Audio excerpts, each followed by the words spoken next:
नमस्कार दोस्तों, मैं सतवीर सिंह अपने यूट्यूब के भारत लिंक ग्लोबल चैनल पर आपका स्वागत करता हूं। दोस्तों, आपने एक कहावत तो सुनी होगी ना, पैसा खुदा तो नहीं मगर खुदा की कसम खुदा से कम भी नहीं। मुझे लगता है दोस्तों ये कहावत पुरानी हो चुकी है। नई कहावत ये होनी चाहिए, पैसा खुदा ही है और खुदा की कसम खुदा से बढ़कर है।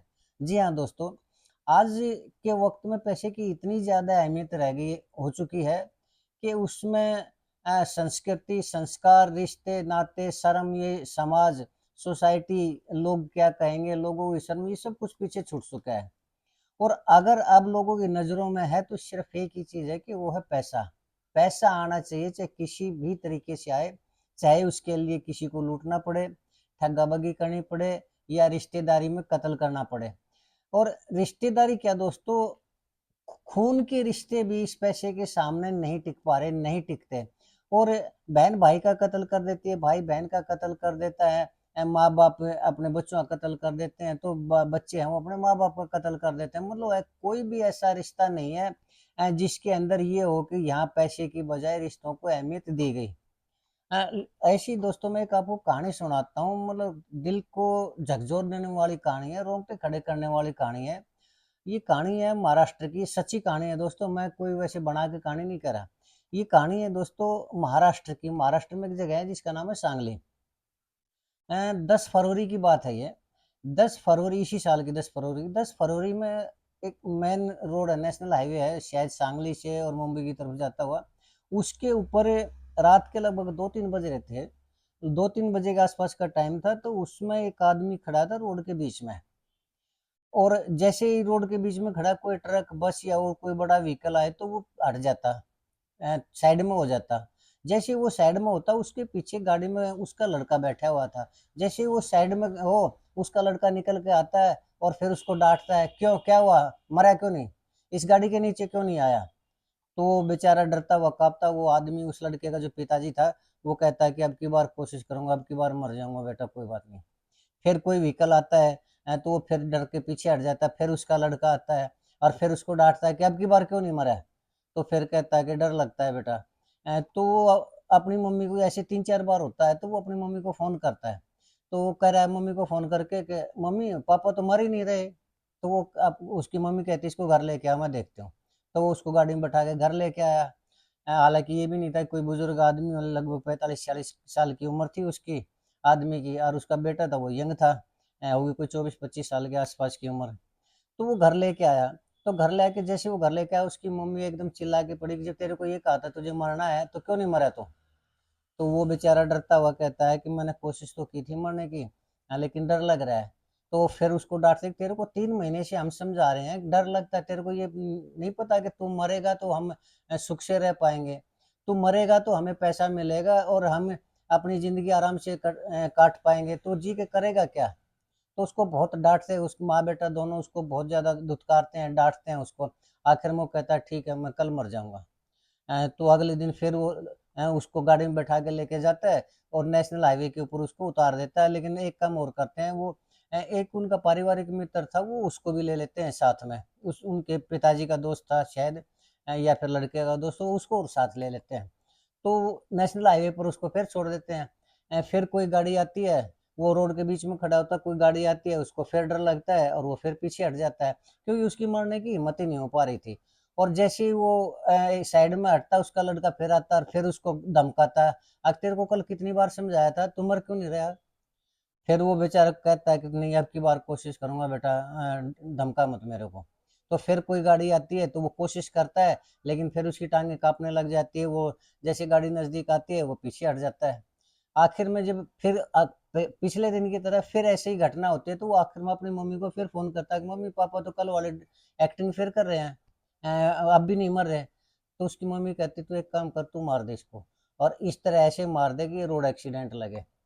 तो वो लड़का क्या करता है, अपने बाप की गर्दन पकड़ता है और डिवाइडर पर उसको पटक पटक के उसके सिर को मारता है, कई बार मारता है। और इतनी बार मारता है कि वो मर जाता है, वो आदमी यानी उस लड़के का पिता मर जाता है। और उसको रोड के बीच में डाल के ना, और वो आ जाता है, वहाँ घर आ जाता है। घर आके वो अपनी मम्मी को बताता है कि मैंने पापा को मार दिया। मम्मी भी खुश हो जाती है, अगर ठीक है अब हम ऐश की जिंदगी जिएंगे, मर गया तेरा पापा, अच्छा हुआ। तो फिर उसको प्लानिंग करते हैं कि अब करें क्या। तो उसकी मम्मी ने कहा कि अपने चाचा को फ़ोन कर, ये कहे कि मेरे पास फ़ोन आया है किसी आदमी का और ये कह रहा है कि तेरे पापा का एक्सीडेंट हो गया। तो अपने चाचा को फ़ोन करता है कि चाचा किसी का भी अभी फ़ोन आया है और ये कह रहा है वहाँ पर पापा का एक्सीडेंट हो गया है, चलो लेके आते हैं। तो उस भागा हुआ आता है उसका चाचा और वो आके उसने जो जगह बताई वहाँ जाते हैं। वहाँ वास्तव में भी पड़ा हुआ था, उसके चाचा को पता नहीं था, यानी जो मृतक था उसके भाई को पता नहीं था, छोटे भाई को। तो उसको फटाफट डाल के वो ले जाते हैं हॉस्पिटल में। हॉस्पिटल में ले जाकर ना डॉक्टरों को दिखाते हैं तो तब तक वो आदमी मर चुका था। डॉक्टरों ने उसको डेड डिक्लेयर कर दिया। तो पोस्टमार्टम के लिए वो रख दिया, वहाँ पर बॉडी रख दी उसकी कि भाई पोस्टमार्टम हो जाएगा, तब डेड बॉडी मिल जाएगी।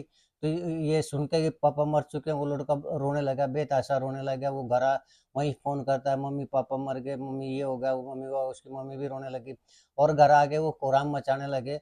इतना ज़्यादा रोने पीटने लगे कि लोगों को भी मतलब एक तरह से सहानुभूति हुई। आगे इनके साथ तो बहुत बड़ा अन्याय हुआ है। लेकिन खैर दोस्तों पोस्टमार्टम हुआ। तो उसके बाद जब डेड बॉडी की वो थी तो पुलिस केस भी होना था। पुलिस केस जब मेडिकल वालों ने उसकी एमएलआर कटवाई, तो पुलिस भी आई। तो डॉक्टर ने ये कहा कि ये लोग ये कह रहे हैं कि इसका एक्सीडेंट हुआ है, लेकिन इसको चोट सिर्फ एक ही जगह लगी हुई है, माथे पर लगी हुई है, जबकि शरीर पर कहीं भी रगड़ के निशान नहीं है, चोट के निशान नहीं है।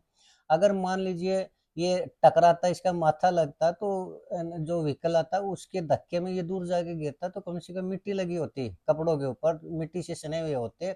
या फिर अगर गिरता भी तो गिर के भी पलटी खाता तब भी शरीर पर कहीं ना कहीं रगड़ होती, कपड़े फटे हुए होते। तो कुछ भी नहीं था इस तरह का। पुलिस ने देखा तो वास्तव में ऐसी बात थी। पुलिस को डाउट हुआ, वो घर आए तो लेकिन वो इतना ज्यादा रोने पीटने लग रहे थे, रिश्तेदार भी आ गए थे तब तक। तो पुलिस ने कुछ नहीं कहा। तो फिर थोड़ा पुलिस ने सीसीटीवी कैमरे देखने की कोशिश की, उन्होंने बताया कि कहाँ एक्सीडेंट हुआ था, तो वो जगह बताई, वहाँ पुलिस ने जाके देखा, आसपास के देखा तो एक सीसीटीवी कैमरे में उसी पिछले दिन की घटना मिली कि वो आदमी है ना वो रोड पे आराम से जाने लग रहा था और उसके पीछे पीछे उसका लड़का था, वो गाड़ी में बैठा हुआ था। और गाड़ी में बैठ के न और वो धीरे-धीरे उसको फ़ॉलो कर रहा था और साथ में वो आदमी भी था, शायद उसी दिन की, जिस दिन की घटना है उसी दिन की वीडियो वो थी। तो वो साथ में वो आदमी बैठा हुआ था, तो उन्होंने पूछा ये कौन है? तो उन्होंने कहा कि ये मेरे वो हैं, पड़ोसी हैं। तो पड़ोसी को उन्होंने बुला के ना, हालाँकि उनसे कुछ नहीं पूछा, तो पड़ोसी को बुला के ना उनसे पूछताछ की। तो वो थोड़ा इधर-उधर के बयान देने लगे, इधर-उधर के बयान देने लगे, तो पुलिस को शक हो गया उसके ऊपर। तो फिर जैसे पुलिस का जो मेथड होता है, उसने थोड़ी उसकी रगड़ा-पट्टी की, तो उसने मुँह खोल दिया। जी ये एक्सीडेंट नहीं हुआ, ये इन्होंने मारा है। तो वैसे वो उसकी स्टेटमेंट स्टेटमेंट लेते हैं, उनको अरेस्ट कर लिया। लड़के को भी अरेस्ट कर लिया और उस लड़के की माँ की यानी मृतक की पत्नी को भी अरेस्ट कर लिया।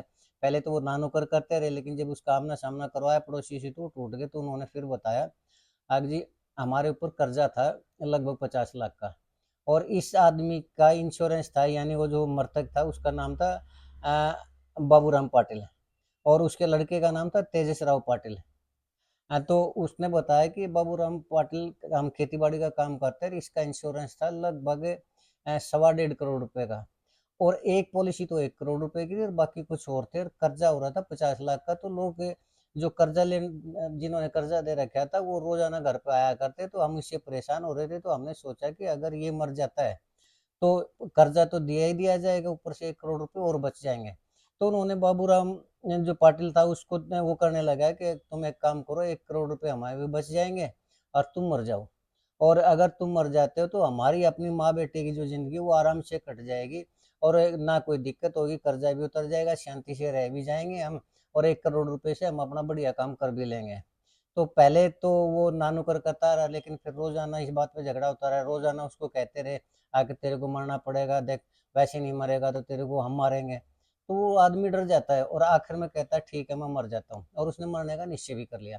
लेकिन दोस्तों 2 रात होगी वो जैसी कोशिश करता, आखिर मौत इतनी आसान थोड़ी होती है। किसी आदमी ने कह दिया हाँ ठीक है मैं मर जाता हूँ और गाड़ी के नीचे आ गया, जैसी गाड़ी आए वो डर जाता। तो पहली रात भी ऐसा ही हुआ, उसने कई बार कोशिश की। तो फिर उसको घर ले आए, घर लेकर उसको बहुत बुरी तरह से धमकाया, समझाया, सारे काम किए। और फिर अगले दिन वो फिर कोशिश करता है, तो अगले दिन फिर उसको डर लगता है, कोई भी व्हीकल आता है तो वो डर जाता है। तो फिर उसकी लड़के ने फोन किया अपनी माँ को, तो आखिर में उसकी माँ ने कहा कि इसको तुम ही मार दो। और उसने उसको मार दिया और वो उसमें मेडिकल लेके गए तो मेडिकल वालों ने डेड डिक्लेयर घोषित कर दिया। तो पुलिस ने उन दोनों को अरेस्ट कर लिया और अब शायद जमानत पता नहीं मैं फ़ॉलो अप दे दूँगा इसका कि उनकी ज़मानत हुई है या नहीं हुई है, लेकिन पुलिस ने उनको अरेस्ट करके थाने में डाल दिया। तो दोस्तों ये कहानी है, पैसे के लिए कैसे एक पत्नी ने और कैसे एक बेटे ने अपने बाप को मरने के लिए ऊपर मजबूर कर दिया, और जब मरने की हिम्मत नहीं हुई उस आदमी की, तो कैसे रोड के ऊपर पटक-पटक के ने सिर पटक-पटक के एक बेटे ने अपने बाप को सिर्फ़ इसलिए मार दिया ताकि इंश्योरेंस का पैसा मिल सके और 1 करोड़ रुपए से वो लोग अपना आराम की ज़िंदगी काट सकें। कम से कम अगर वो ये सोचते कि कमाते, ठीक है वो किसान था, किसान का कर्जा हो रहा था और कोई काम कर लेते, लड़का यंग हो रहा था तो 50 लाख इतनी बड़ी अमाउंट नहीं होती कि जिसको नहीं उतारा जाए। वो लड़का काम करता, वो औरत थी, वो भी कहीं न कहीं कर सकती थी, काम कर सकती थी, कर्जा भी उतर सकता था।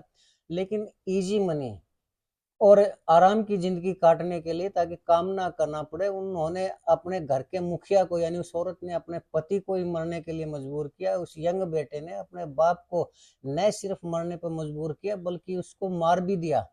तो रिश्तों की ऐसी शर्मसार करने वाली कहानी सुन के ना आज ये लगता है कि दुनिया के अंदर सिर्फ़ पैसा है, सिर्फ़ पैसा है, सिर्फ़ पैसा और कुछ भी नहीं है। न कोई रिश्ता है, न कोई शर्म है, न कोई समाज है, कुछ भी तो नहीं है।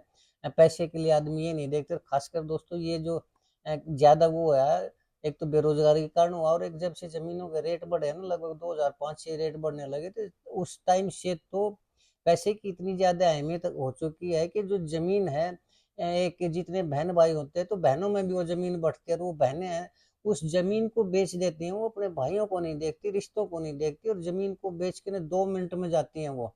उनको ये भी नहीं पता कि उसके भाई का गुज़ारा उससे होगा या नहीं होगा। क्या चलिए शहर की तो बात अलग है, शहर में तो प्लॉटिंग होती है, प्लॉट सिस्टम होता है, दूसरी प्रॉपर्टी होती है, लेकिन गाँव के अंदर तो खेती-बाड़ी की ज़मीन है।